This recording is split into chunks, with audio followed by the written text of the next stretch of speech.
think it's okay for anybody to have a baby. Britney Spears. I don't think it's okay to have 2 babies and then run around town showing off your Hot Pocket to everybody.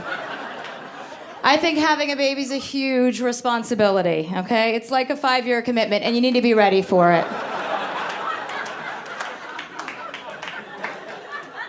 I don't like people who act like they have a baby and they act like they did something the rest of us can't figure out, like you took a special test or somebody.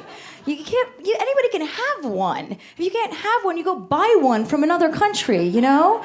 It's like, oh, I'm a mother now, Chelsea. I'm a mother. I could have been a mother too, okay? 3 times.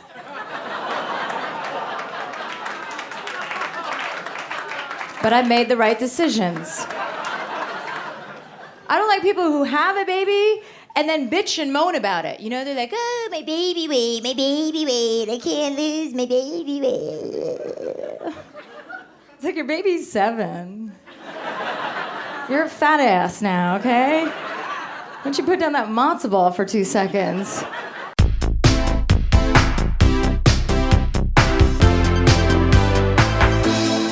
Or people who have babies and then talk in baby talk. It's like, I'm not your baby. Why are you talking to me like that? It's like, oh, how old's your son? 72 months.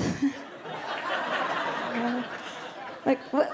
What does that even add up to? I'm like, 9 times 6. What the fuck does that add up to?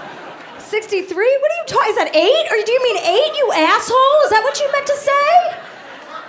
Can you imagine a grown-up going to a bar and be like, 214 months, come and get it?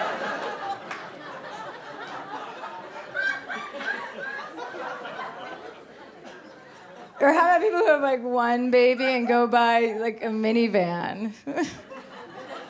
How big is your fat pig baby? And he needs 4 aisles. Was he a band? What does he need that for? My sister has a 6-month-old that she takes to swimming classes. I'm like, are you trying to kill her? She can't do that yet. She's not a fucking salmon.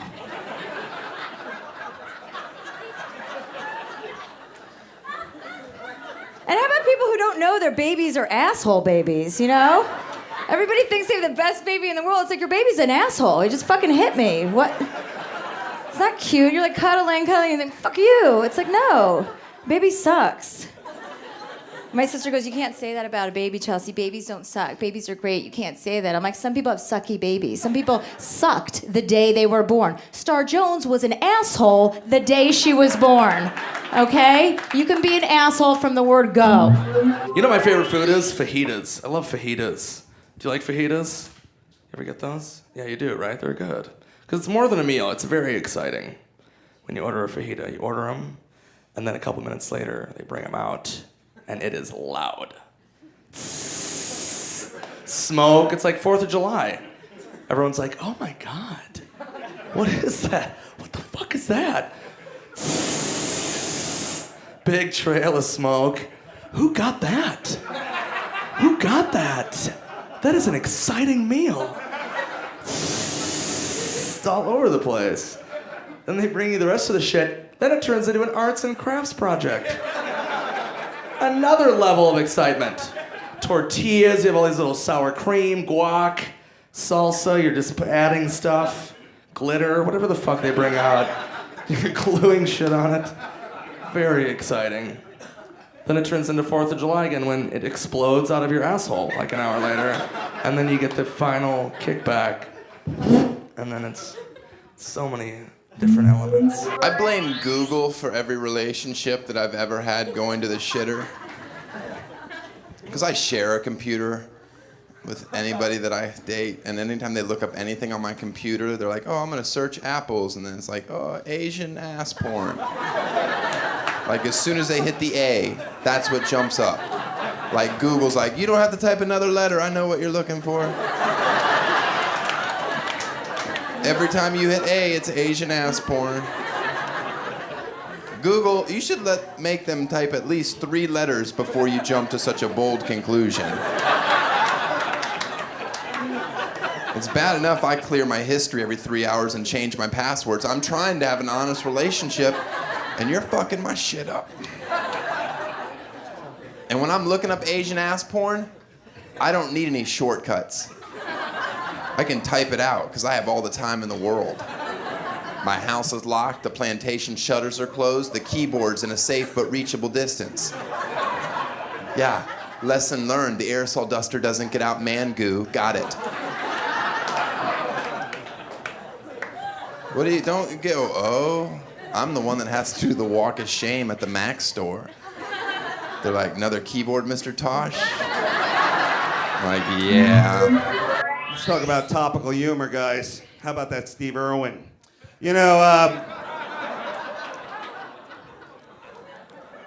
would you say he was the Anna Nicole Smith of crocodile hunting? What do you think? Why did God take Anna Nicole? Because he needed another fake-titted Waffle House waitress in heaven. That's why. Boo! Steve Irwin was murdered. You're right, pothead. He was. I might be a conspiracy theorist. The crocodiles put a hit out on him using the stingray, or as I call it, the Puerto Rican of the sea, with his switchblade-like tail, and oh shit, do I gotta put into the fine bucket? Where were the dolphins that day? Where were they, honey? I don't know. Laughing, smiling, teaching retards how to swim. They're out there. I was reading it where it said the word shit is the most commonly used word in the English language. Shit, no shit, bullshit, just shit. Don't drink too much, you'll get what? Shit face. The last earthquake, I called a friend. I said, were you scared? He said, hey, I was shitting bricks. I said, what did you have to eat? I was in an accident recently. My friends say, uh-oh, you're in deep shit. How deep is deep shit?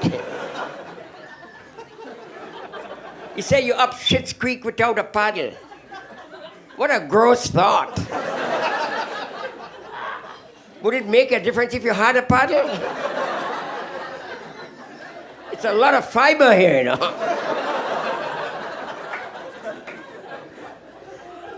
I was dating a girl once where I was working. My friends say, uh-oh, you never do that. You never shit where you eat. So since then, every time I go to Burger King, I go to Denny's and take a shit. The flying after 9/11, that's a big thing. You know, the big change in the plane since 9/11 is that the cockpit now has a padlock, which is the same one from the bathroom, which is like, all right, wish you could do a little better. Now, if I was a pilot, I would just go the other way with that shit, though. Like, I would leave the door open and then threaten the passengers. You know what I mean? I'd come on in the beginning and be like, hey, this is your captain speaking. We're going to be flying about 35,000 feet. Flight path today should take us over Chicago, Denver, and down into the LA area. Listen, if you guys want to come and see me in the cockpit, be prepared to get fucked up. I will fuck you up. What am I going to do, co-pilot? Fuck him up. Yeah. I've been traveling a lot. I recently just came back from Japan. Nice to see everybody who likes Japan. And anti-Chinese, Japanese league in here. What are we doing? So I just come back from Japan, and I took a 14-hour flight. And it's scary to fly to Japan because it's 14 hours, and you hit turbulence, and you hit a lot. And turbulence is scary enough, but there is nothing scarier than turbulence in another language. The airplane starts really hitting some turbulence, and all of a sudden, over the loudspeaker, I hear, Ashiro, el toro, Ashiro, el. And I'm like, oh, fuck.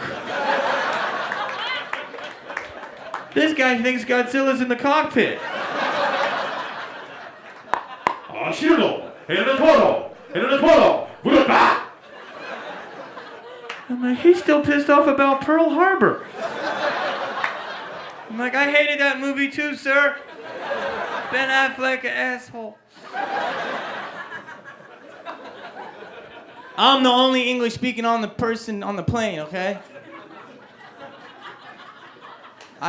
All of a sudden, over the loudspeaker, I hear, attention, ladies and gentlemen. We are experiencing a slight form of turbulence. If you just keep your seatbelt buckled, everything will be fine.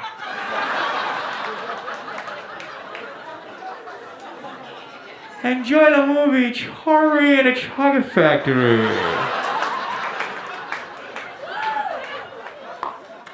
Asilo, en el polo, acá.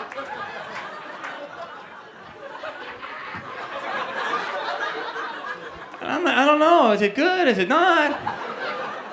And the stewardess, she comes over and she starts trying to calm me down, but she just says the same thing over and over again like a robot. She comes over and says, "Hello, sir. Everything fine? You want hot towel?" I'm like, I don't know, are we gonna crash? You want hot towel? I'm like, I have diarrhea. You want hot towel? I'm like, my wife just filed for divorce. Want a hot towel? And she kept trying to calm me down, but she said the wrong things, you know, because she wanted to make me feel better. She said, "It's okay, sir. Plane not gonna fall in the ocean and go and ball a flame. Engine not gonna fall off in the water. You want a hot towel?" But yeah, the will is one of those things you only do once in life. One time, and then that's it. Just get through it and done. Bingo. There's a few things like that in life, I guess, that you only do once. Tequila hangover, one time. Being fooled by a transsexual, one time. Potty train, one time, potty train. Being fooled by a transvestite. Twice. Yeah, you gotta have the will because you don't know what's gonna happen. You really don't. I used to be afraid that I would get eaten by a shark. That's how I was gonna go. I had such a fear of sharks. I was always worried when I'm in the ocean. Is that a shark? Is that a shark? And now you know what I'm afraid of? Chimpanzees. Because you're always reading about these chimpanzee attacks. And it's horrific, isn't it? I mean, they rip your face off, then they go for the crotch. I heard they go for the jaw. They rip that off so you can't bite them, and then they go for the testicles. I guess so you can't rape them. I guess I don't know. I don't know what they're thinking. And it's not pretty because they're screaming. You know how they scream when they're in a fight and their teeth are showing, and you're screaming, they're screaming. So when somebody comes on the scene, they don't know who started it. You know, they don't know who to side with. So now when I go swimming in the ocean, I have to watch out for sharks and chimpanzees. So you don't want to be too close to the shore where the chimp could reach in and get you, and you don't want to be too far out where the shark will get you, or worse yet, further out where the Somalian pirates can get you. It's almost not like worth going in the ocean, if you ask me. But yeah, at least with a shark, it's dignified. They pull you under, it's quiet, you're gone. Hey, where's Kevin? I think he was up at the snack bar. I think I saw him up there. Your friends don't know, it's easier for them that way. But with the chimpanzee, they come up behind you, usually on like a little tricycle with a horn, they sneak up and, you know, if that's not humiliating enough, then they get you, they rip your face off, then the crotch, and then they fling their feces at you, which could infect the cuts on the face, you know, or your genitalless crotch area.